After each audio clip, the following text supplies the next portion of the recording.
per se. So you add something more to it. So the things that I've read myself, there's probably more qualified people here in the medical field perhaps, but exercise. Exercise is very important. So different people react differently. Some, if you exercise in the morning really good, then you get more tired by nighttime, right? And sometimes when you do the opposite, if you exercise at night, you actually have more energy, so you can't sleep. For some people. For other people, if you exercise at night, you actually get more tired, and you can sleep. So you have to figure out what works for you. Right? So you have to figure out what works for you. So the thing is, it's not my field of giving medical advice. My general advice, Islamic advice is utilize the experience that people who've conducted experiment and research on this field, utilize that because that's the Islamic solution actually. The solution will not necessarily lie in the hadith. The Prophet used to give us advice on medicine and all that, and say beyond, go and ask other people and utilize this type of medicine, not necessarily giving you all the medicine. So that's in a nutshell, you understand my point as well? So inshallah, try that. These are some of the things. Also, good diet is very important. How do you relax your mind? Relax your mind by reading the Quran. It works, a lot of people have this issue. Read Quran before you sleep. So when you read Quran before you sleep, it'll relax your mind as well, and you'll begin to focus and you stop thinking about all the things as well. Another thing you can do is try and read something that you find to be very boring. Seriously, you read something that is really, go read a fiqh book, for example. I studied fiqh for like too many years, right? So for me, alhamdulillah, I had to study it. It's something that you have to do, but it's a very tedious science. When you go into the 10-volume books, go and try and read a few, issues about, issues that are not relevant to us today. If a donkey falls into a well and then you need to make wudu from that well, how many buckets do you need to remove in order to purify the well so that you can make your wudu? Go read 10 pages on that because there's like 20 pages on it. I guarantee you'll be sleeping soon. Try some of those techniques, inshallah. Good question.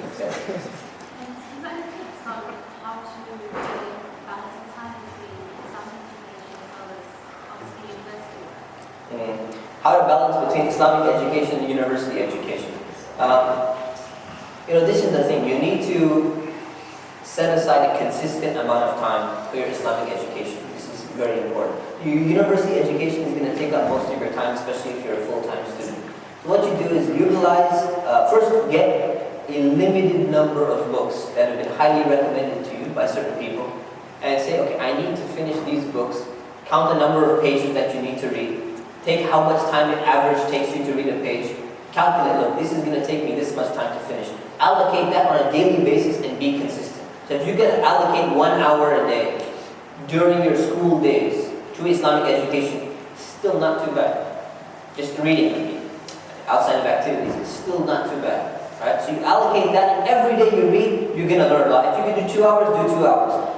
You just need to know your own schedule. So really the key to doing that is allocating and making a schedule for yourself and saying, I'm going to study from this time to this time, and this is my time for Islamic education here. When it comes to Islamic education, you should be willing to break your schedule sometimes if there's a weekend seminar or something like that. Be willing to break some parts of your schedule because this should take priority, particularly in the society that you're living in. So what I recommend is set the material that it is you want to study if you're doing independent study yourself. If you're going to be attending different classes and everything, categorize and organize the classes that you feel are going to be absolutely the most important. Don't just go to every single class. If you're so busy, you're a really good student and you're studying properly, don't just go to everything. Get some feedback from other people who've been to a class like this before. Find out whether this class can be properly organized. Find out if someone else is going to be recording this class. Or even better, if you can't make it, find out if someone else is going to attend this class who takes good notes. And sorry brothers, but you know what? Sisters always take better notes than you guys. Sorry, it is the fact. But find out it's easier for the sisters, right? Someone who takes great notes. You know why? Because the amount of time that it takes you to read those notes compared to the amount of time that it takes to listen to a lecture is much, much less. You can read faster than you can listen. Average person. At least 50%, if not more. It's not more the amount of time that's going to be saved. So, try to get those things done. Focus and, categorize the classes that you actually need to go to. And then just try and free your time from other things. This is a very good question. And focus on Islam. I can't emphasize Islamic education enough. This is really the key to our success as an ummah, to your success as an individual, and it's going to lead to absolute destruction if you don't have an Islamic education. So many Muslims, you probably realize it in some of your friends, so many Muslims don't even want to be Muslim anymore. Why? Because they have no knowledge of Islam. They never learned a thing. And perhaps the only thing they've ever learned is some of the propaganda that they got. So they don't want to practice, you don't know what Islam is. If you grew up with nothing, and perhaps you grew up in a culture, and you think that eating biryani is, the deen. And you think that, wearing this kind of clothing or whatever it is, yes, the deen. Or, going to eat prayer is the deen. And when you see the bad things in the culture, you're going to associate the culture with the religion, and then you're going to dislike the religion, and then you're going to have a problem. So you need to know these things, and on top of that, you're living in an atheistic society. If you don't arm yourself, probably ask any one of your professors. I'm sure the majority of them are agnostic or atheist in any field. Go and ask them. You can email me and correct me if I'm wrong. I'm sure the majority of them are either agnostic, very super liberal in any religion that they may have, on the border of agnostic or atheist in some way, shape, or form. Now, you don't think that that's going to affect you just because the topic is engineering. You don't think that it's going to somehow come in there. Every science has underlying philosophy the way it's taught. That's why there's something called Islamization of knowledge now.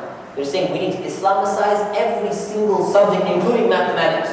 Why? Because when you open a book of algebra from the Middle Ages, Muslim book of algebra, you find something else in there which has the spirit of Iman, the spirit of look at how these numbers, how Allah pieced them together and everything. Here, exact opposite spirit. You won't even get Muslim, mathematicians' names. You get Pythagoras, and you get L'Hopital, and you get all these different guys.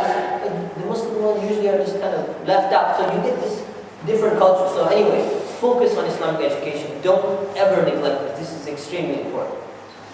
Many of the students have habits of procrastinating things and doing assignments the night before the deadline. So what's the best way to fight it? The best way to fight procrastination is just make up your mind, I'm just going to try it once. I'm just going to try it once and I'm going to see what happens. I'm not going to procrastinate, and I'm going to write the results down, and I'm just going to test and see how it feels. Then document, how did it feel when you didn't procrastinate? How much less stress did you have? How much more success did you get? Did you actually utilize more time, or you didn't utilize more time?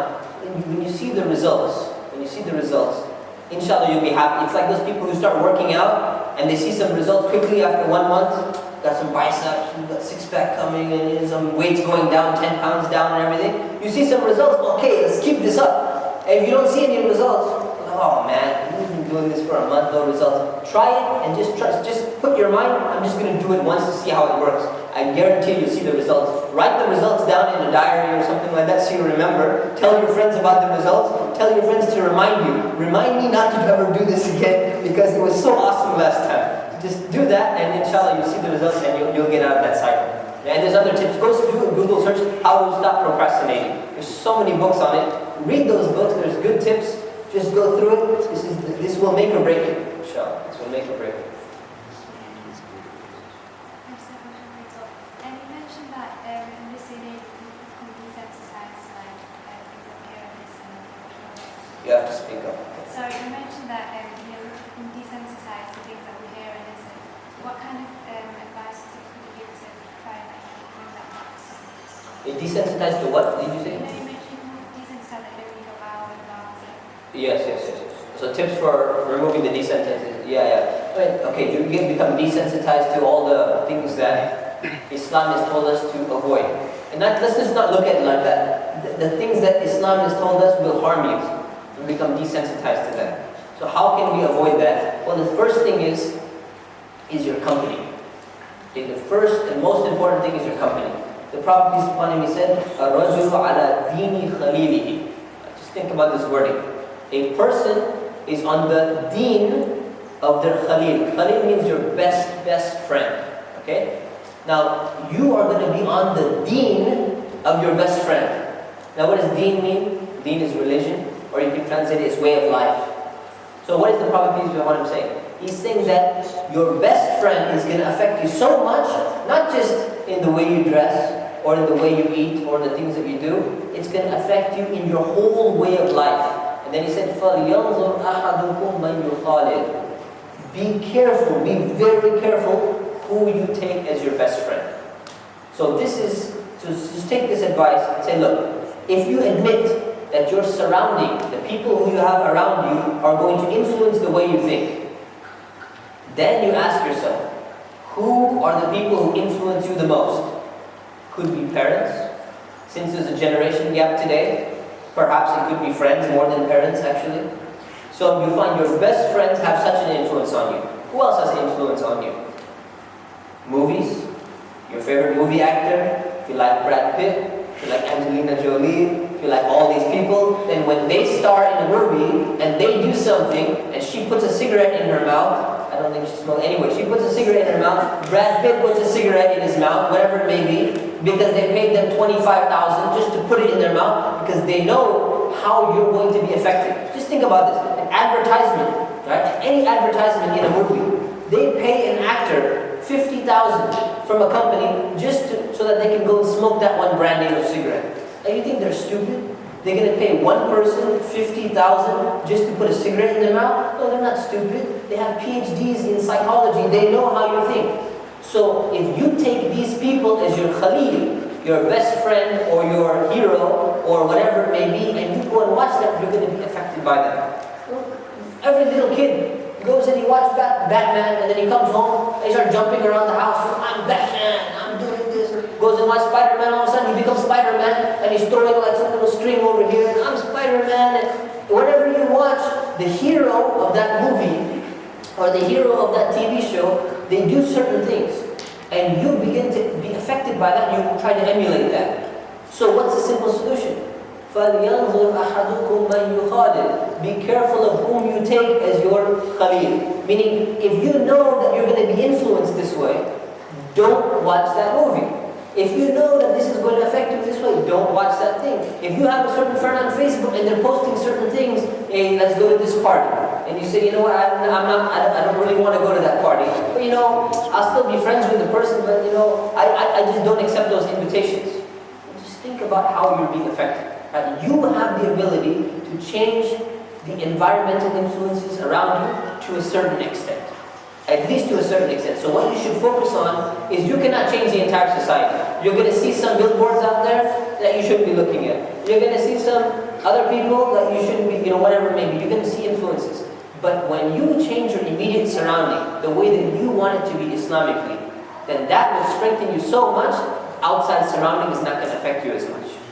That's one. Second thing is, look at how these factors around you affect people today. Look at how it's affecting marriages today. The amount of illicit, the amount of relationships that are taking place today, the amount of children that are being born out of wedlock, the amount of all these things taking place, has it helped society or has it harmed society? It's harmed society. Think about how it's messing up society. If you're affected by alcohol, too many of your friends around, they're drinking, and you're becoming a little bit desensitized to it. You're watching too many advertisements about alcohol and wine and beer or whatever it may be. Think about how this thing, this drug, has destroyed society. Just go and read some statistics on how many people have been killed just by driving under the influence of alcohol. How many families have been ruined. How many women have been beaten. They talk about all Muslim beating this and that. Majority of all domestic violence is when people are drunk. And no Muslim who's practicing is ever supposed to be drunk, so it's not going to happen. Right? Cultural, they have their own messed up issues, right? But when it comes to drinking, it's not going to happen. It's not going to happen. So think about all these things when you realize that Allah has given us the solution for all these things. And then you can weigh that with what society is doing. You begin to realize that, subhanAllah, don't look at this is so bad, this is so bad, this is so bad. Because when you do that too much, then you fall into this negative mentality. Instead, look at all these bad things and say, you know what? If only they knew that Islam was the solution to that. This problem right here, if only they knew Islam was the solution to that. This housing economic crisis, if only they knew they shouldn't be dealing with this inflated levels of interest or any level of interest. There shouldn't be speculation on economics. We wouldn't have this housing crash. We wouldn't have people, be losing their houses and losing their cars and all that. If only they knew Islam. So rather than just looking at this is so bad, say this is so bad, and if only they knew the solution. And then go and talk to people about the solution. Say, look what Islam says. Wouldn't this actually solve this problem? Not only will you become undesensitized to it, you'll become resensitized, but you'll be able to sensitize other people to that and realize that Islam is the solution. Inshallah.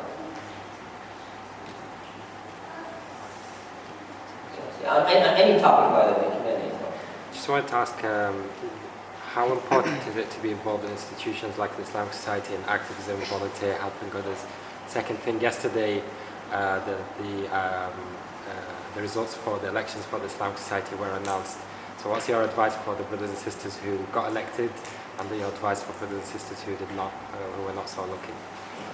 So the thing is, just talk a little bit about the importance of ISOC and getting involved. So it's extremely important actually. One of the most important things in ISOC, despite all the activities and all the events and classes and everything, one of the most important things is the lasting relationships that you make in ISOC. Seriously. Because I know people, who it's been 10 years, it's been 15 years, 20 years, people who've been, in Muslim student societies, these type of things, and they maintain these relationships with these people from their university days, from their college days, and it has such a profound effect. Such a profound effect. And that's the whole thing that the Prophet is talking about, having